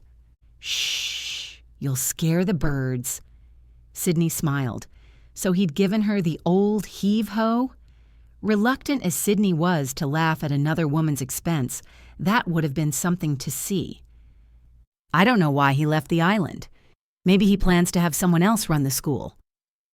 Sydney crossed to a nearby rock and sat. He'd changed his mind. So the old Devin was still in there after all. A panicked thought stole her happiness. He'd probably come to tell her this morning, but she'd refused to open the door. Had she lost him forever? She wanted to speak to him, convince him to come back to the island. No, he'd never give up his city life for their small island, but she at least wanted to thank him for putting the island's interests ahead of his own. "Are you okay, Teach? I thought this news would make you happy." "Oh yes, I'm very happy. This is a great win for the island." She only wished she felt like it was a win for her. Later that day, Sydney took a detour by Old Nate's cabin on her bike ride home. The front door was unlocked, so she went inside. Devin had boxed everything, and the smell of Old Nate's hand-rolled tobacco was much fainter than it had been 2 months ago. The light scent of Devin's sandalwood and lemon was replacing it. Sydney pulled out one of the 2 handmade chairs and sat at the small table Old Nate had used for eating. She pressed her palms flat against the wood and squeezed her eyes shut. Images came flooding back. They'd shared hundreds of meals here over the years. A fresh ache twisted her heart. She missed her friend. She felt tremendous guilt for not attending his funeral. But on some level, she knew he would understand, would forgive her. She remembered his words to her in the weeks before he died. "Don't be sad, we all must move on." Moving on was the natural order of things, and Sydney had been a student of nature for most of her life. Why then was it so hard for her to move on from her own paralyzing fears? She hadn't stopped by Nate's cabin in hopes of finding his ghost. Devin was the ghost she was hunting now. Except he wasn't a ghost.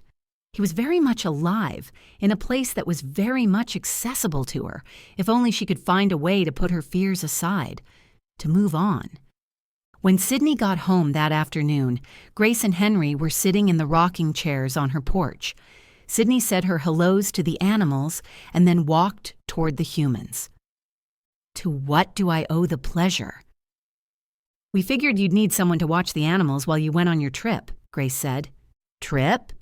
"Yep, it's our turn to return the favor." Henry stood and offered Sydney his seat.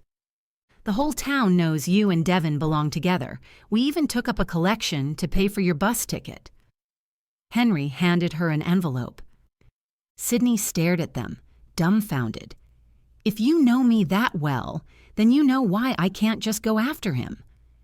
"You can, and you will. You just have to tell yourself that the fear of living without him is worse than your fear of cars," Grace said. Sydney laughed, as though it were that easy. Grace reached into her purse and pulled out a folder. "This has everything you need in it. A map of the city, directions to his house, everything." Sydney took the folder and glanced at it. "You know a normal person would just track down his phone number and call him." Grace patted Sydney's hand. "Honey, we both know you're far better than normal. We also know what you need to do and why. It's time." Sydney closed her eyes, inhaled, and then opened her eyes to look at Henry and Grace. "It's past time. It's like I've shown up 5 years late for my own life. This ends now." Or so she hoped. At 6:30 the next morning, Sydney St. James stood outside the door of the Indian Trails bus. This was a scenario she'd played out in her mind hundreds of times since discovering her paralyzing fear. Each time she got to the side of the vehicle and was relatively fine until she took hold of the door handle or slid into the passenger seat. Contact caused her breath to issue in short, labored bursts. Her palms got all swampy and slick.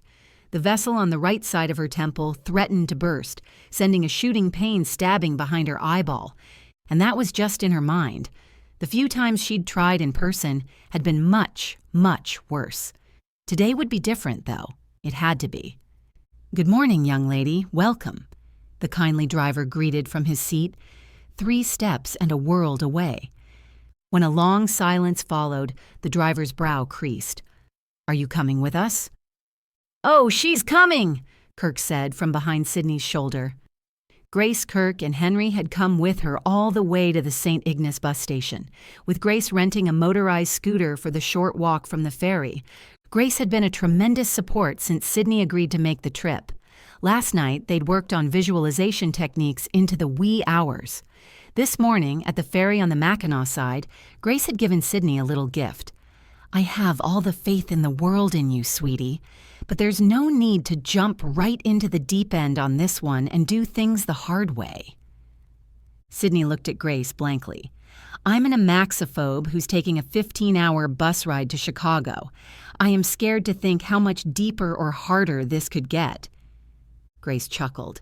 "Just open the box." Sydney opened the jewelry-sized box. On a small white cotton pillow, 4 little blue pills rested innocently. Surprised, Sydney looked back up at Grace. "What are these?" "They're my happy pills. My doctor back home gave them to me for emergencies. I'd say this qualifies." Grace smiled. Agreeing, Sydney dumped all 4 into her palm. "Not so fast. One should do the trick. I usually take them in halves," Grace cautioned. Sydney pursed her lips. "In that case, I'll take 2.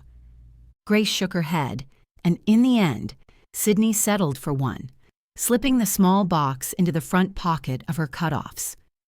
By the time she'd gotten off the ferry, her muscles felt a bit more relaxed. Now, when Sydney put her hand on the side of the bus's door and no feeling of fire scorched her palm, she assured herself the pills were working. "You got this, Teach," Kirk encouraged.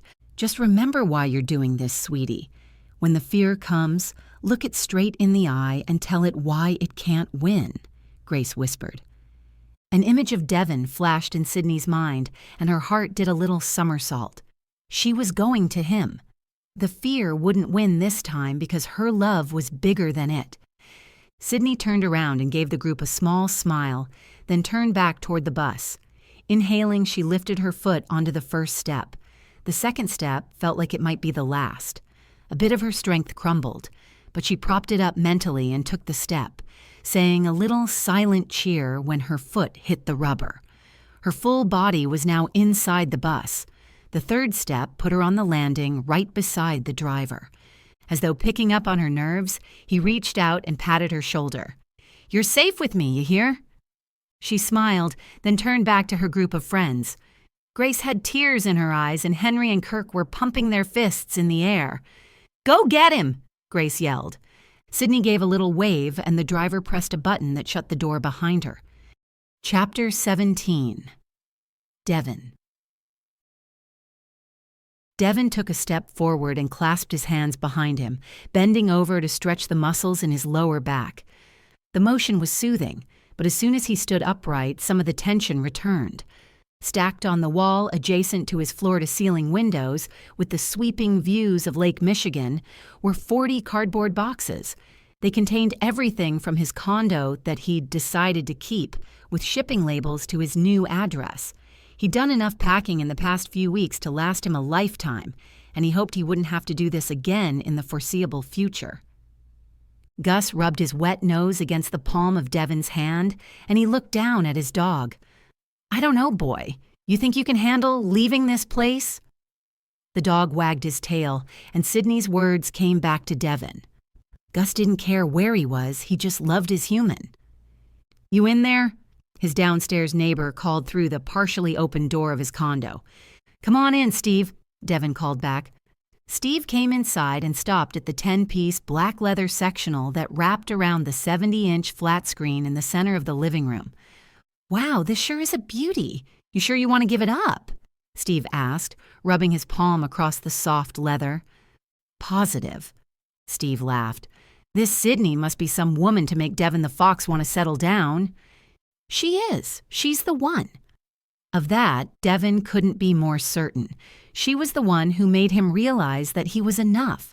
He was more than the opportunities presented to him. He was the reason they were presented to him. Selling the school and cabin wasn't the answer. Selling his condo and moving to the island to live with her was, "Come on, let's move this downstairs." Sydney straightened her spine. She had done it. No matter what happened next, nothing would ever erase the feeling of delight she experienced as she emerged from the bus station onto the busy streets of Chicago. For 5 years, she'd lived with a crippling fear of anything with a motor and wheels. But thanks to Devin, her friends, and her support system, she'd faced it and won. Unwittingly, he had been her strength. She felt like she was glowing, and perhaps it was this glow that cast the city in such a favorable light. A young man stopped in front of her. "Are you lost?" "I'm looking for Michigan Avenue." He pointed her in the direction of the lake and walked off, leaving her with the impression that maybe she'd misjudged city folk. We were all just people after all, grappling with our own various challenges. Sydney pulled out her phone and swiped until Google Maps came up. According to the information Grace had given her, Devin's condo was less than a mile away, definitely not too far to walk. The first thing she'd done when the bus pulled into Union Station was step into the ladies' room to freshen up. Now she was wearing her hiking shoes and the same yellow dress she was wearing the day he kissed her. Perfect attire for an early evening stroll. Sydney swiped to her text messages. She wanted to let the gang know she'd arrived safe and sound. She sent a group text to Henry, Kirk, and Grace. "Hey everyone, just wanted to let you know that I did it. I'm here. Wish me luck." Bubbles instantly appeared, and she imagined one or all of them had been watching the clock, anticipating her text. The screen flashed Grace's name. "Sweetie, congratulations. We're so proud of you. And my dear, I so hope you will forgive me. But there is something you should know. It was all you. The happy pills were vitamin B12. Sydney froze in the middle of the sidewalk, causing the flow of pedestrians to part around her. That wasn't possible, was it? She'd done this all on her own? Should she curse or cry out in thanks? She read the text 3 more times to make sure she'd seen it clearly. Finally, she typed, "Thank God for friends like you guys." Looking up from her phone, Sydney spotted a pizza parlor. Her stomach growled, reminding her she'd been too nervous to eat in the last 15 hours, so she decided to step inside for a slice. Doubtful that anything could come close to Mackinac's pizza, she didn't have high expectations when she told the teen on the other side of the counter she'd like a cheese slice. He came back with a square that looked nothing like the pizza served back home. Deep dish, he'd called it. She sat down at a red booth next to the window. Using a knife and fork, she cut a bite. The first swallow surprised her. The fragrant taste of basil and sweet tomato were perfectly balanced by a far more generous amount of cheese than an ordinary flat slice could accommodate. It was like her mouth had died and gone to heaven. As she chewed, clarity struck. Her cheeks flushed. She'd become one of those people who convinced herself her hometown pizza was the best in order to make herself content with her chosen lot in life. Sydney dabbed a paper napkin at the corner of her lips, which were curling into a wry smile. Who knew pizza could be so revelatory? But that was the thing. She'd made tremendous strides in the last few weeks, and pizza wasn't the savior. It had been Devin. That kiss on the dock and his whispered desire to be her strength had worked. He'd given her a vision of what their love could be, unlocking something powerful inside of her. A remembrance of what it felt like to be supported and connected on a most intimate level. Sydney quickly downed the rest of her slice. She wasn't just hungry for food, she was hungry to see the man who'd inspired her to break free of her cage. The walk to Devon's wasn't too long, and after 15 hours on a bus, it felt good to stretch her legs, though she hadn't slept well the night before, and she was starting to get that grainy feeling she got when fatigue swamped her body. Devin lived in a 20-story doorman building close to Navy Pier. She walked through a revolving door that led her out into a high-ceilinged lobby full of cold, air-conditioned air. A man in a crisp, rust-colored uniform with gold buttons sat behind the greeting desk. Approaching him, Sydney simultaneously felt underdressed and undeterred. "Can I help you?" The man's smile put her at ease. "Hello, my name is Sydney St. James. Pleased to meet you." The corner of his eyes crinkled. "Hello, Sydney, I'm Harold. What can I do for you?" "I'm here to see a friend, Devin Fox." "Mr. Fox isn't in." Harold paused. "I believe he and his dog went to the marina." "Oh? You wouldn't happen to have any idea when he'll be back, would you?" Harold eyed her from head to toe in a way that let her know he was reluctant to answer, though part of him wanted to. She was reminded of the tourists who came from cities to the island and the way it was so hard for them to drop their guards. "Hard to tell. Sometimes he sleeps on the boat," Harold finally answered. Sydney grinned. She knew she was asking a lot of him and was grateful for this information.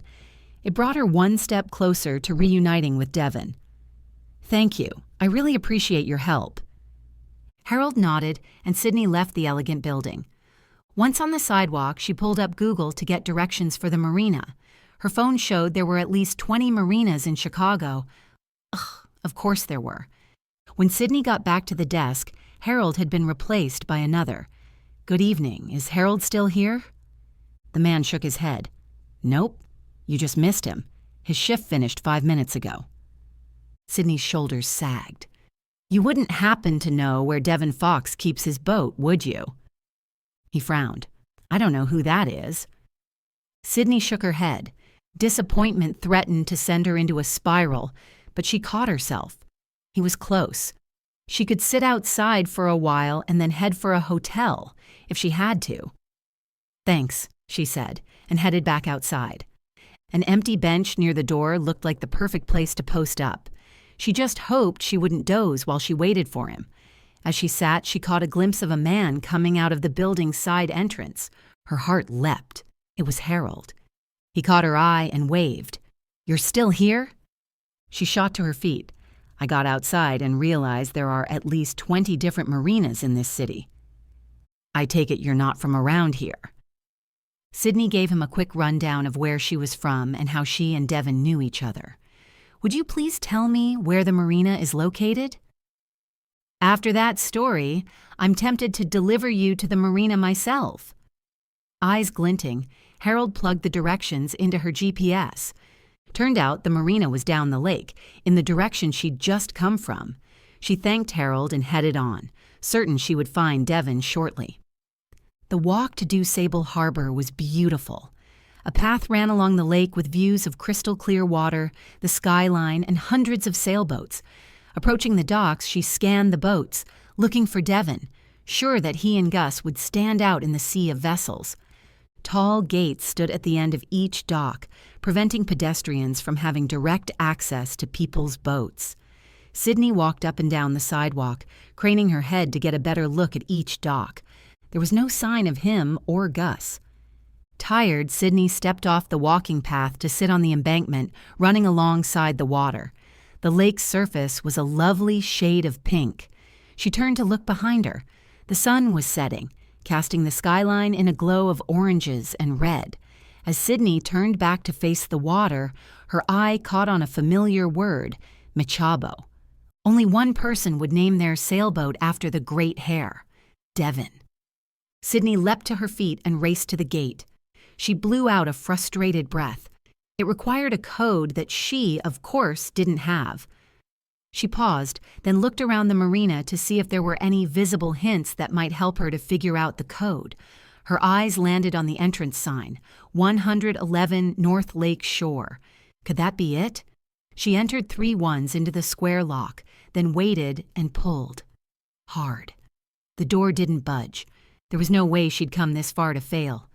She took a few steps away from the gate and then turned back to it, staring at the small box as though it might hear her wishes and open magically. She shook her head. If this were her marina, what code would she give sailors looking to dock? Hopeful, Sydney pulled out her phone and asked the oracle for the longitude and latitude of her coordinates. Google spit them out. She took a stab in the dark and punched them in, holding her breath as she waited and listened for the metal bolt to unlatch. It did, buzzing as the gate clicked open. Yes! She bit her lip and smiled, certain she'd had a little help from the other side. 2 seconds later, Sydney climbed aboard Devin's Nauticat 35. Other than the sound of waves gently lapping the hull, she heard nothing. The side deck and foredeck were empty. She twisted the handle to the galley door, and it swung open.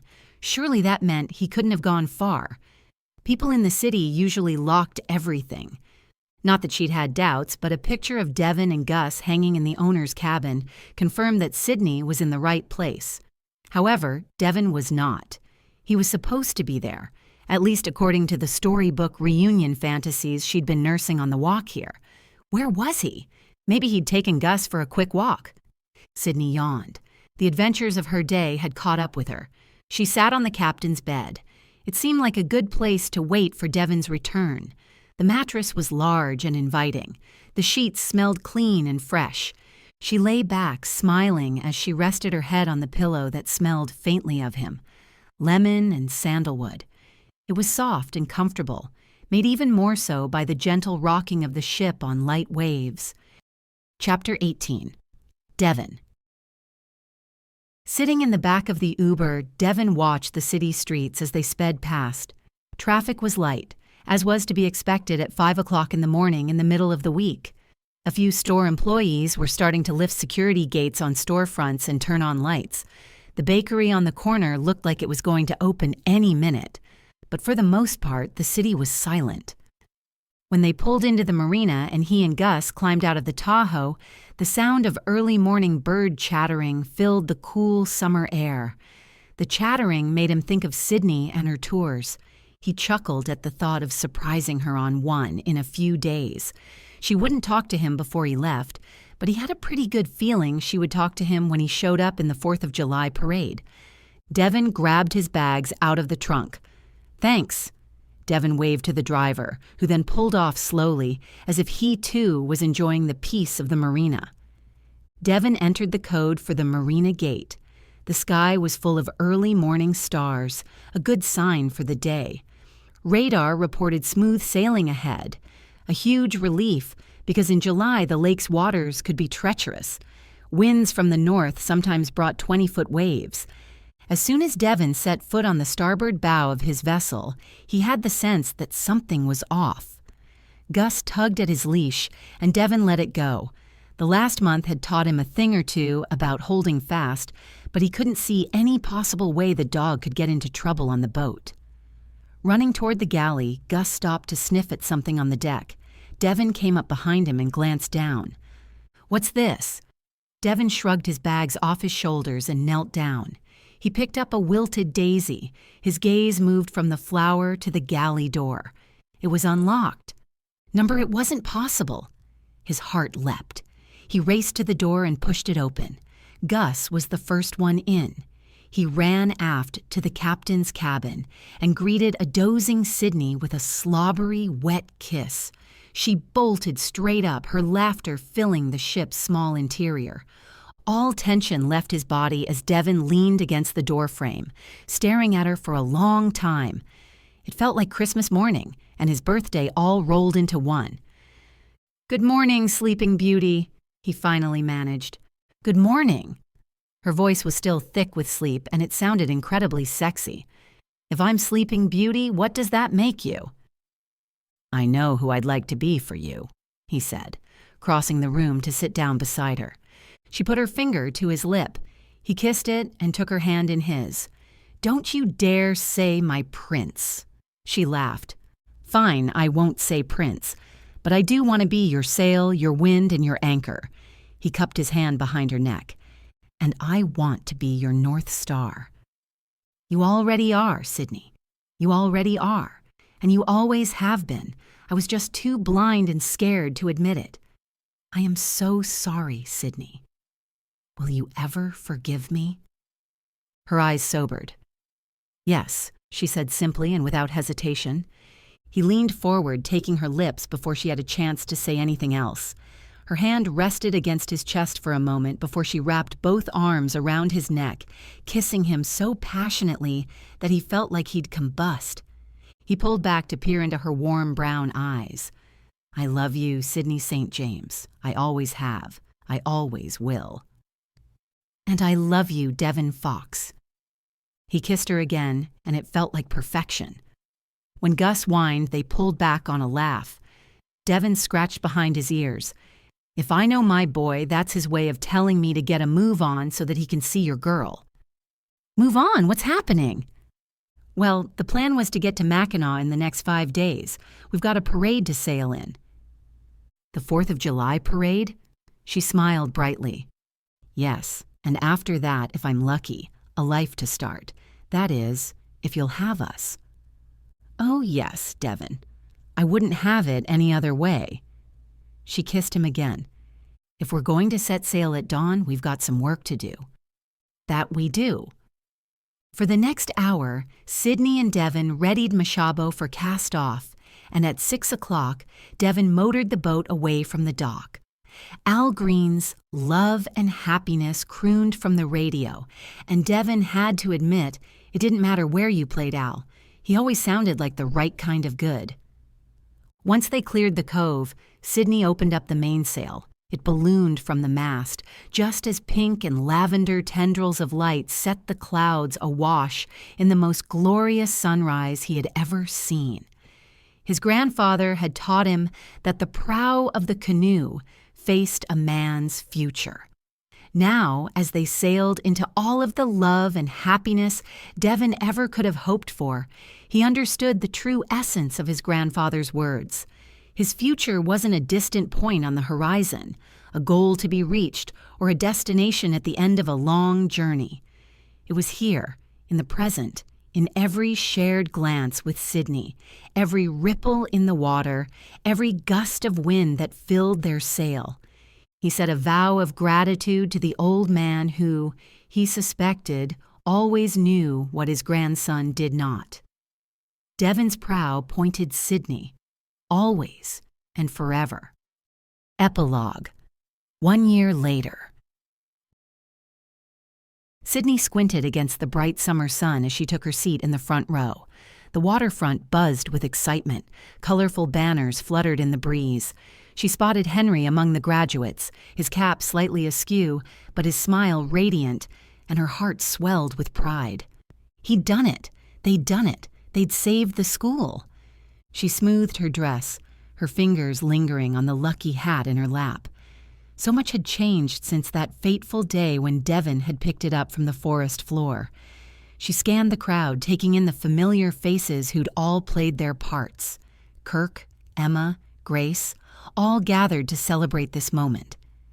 When Devin took the stage for the commencement speech, Sydney's breath caught. He looked incredibly handsome in his tailored suit, but it was the warmth in his eyes as they met hers that made her heart skip a beat. "Good afternoon, everyone," Devin began, his voice strong and clear. She listened intently, feeling a surge of love and more pride as he spoke about community, dreams, and the bright future of Mackinac Island. When he addressed Henry directly, praising his journey and thanking him for helping him to see clearly, she felt tears prick her eyes. She remembered the uncertain boy who'd stood before her not so long ago, now transformed into a skilled craftsman. As the ceremony concluded and caps soared in the air, she clapped until her hands stung. She watched as Henry embraced his family, his face beaming with accomplishment. Suddenly, Devin was at her side, his hand warm in hers. "Come with me," he whispered, leading her away from the crowd. Her heart raced as they stopped at a quiet spot overlooking the straits. In the distance stood the Round Island lighthouse that figured so prominently in their childhood, a silent witness to a moment she somehow sensed would be of great importance. "Sid, You once told me that the horizon isn't a finite line, that the magic is here and now. You were right. With you, every day is an adventure. Every moment is magical. You've taught me to see the extraordinary in the ordinary, to cherish the simple joys of island life. He paused, glancing back at the lighthouse before meeting her eyes again. That lighthouse guided us home as children. But you've been my true beacon. You've guided me back to what really matters. His eyes glistened as he continued. I don't want to chase horizons anymore. I want to build our future right here with you, Sydney St. James. Will you marry me? The ring sparkled in the sunlight, but she barely noticed it. Her gaze flickered between his loving eyes and the lighthouse behind him, a symbol of their shared past and the promise of their future. And though tears hovered, she couldn't help but tease, "That's almost as good as the proposal you gave me when we're kids. Do you remember that?"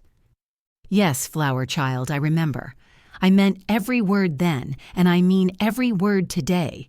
So what do you say?" At that, her tears did spill. Yes, Devin Fox, yes. As he slipped the ring onto her finger and pulled her into a kiss, she could almost feel the lighthouse beaming down on them, its light a blessing on their union. The end. Thank you for reading Sydney and Devin's story. Please don't forget to like and subscribe so you can be the first to hear about new audiobooks. And if you'd like to hear how their story got started, subscribe to my newsletter at tanajenkins.com.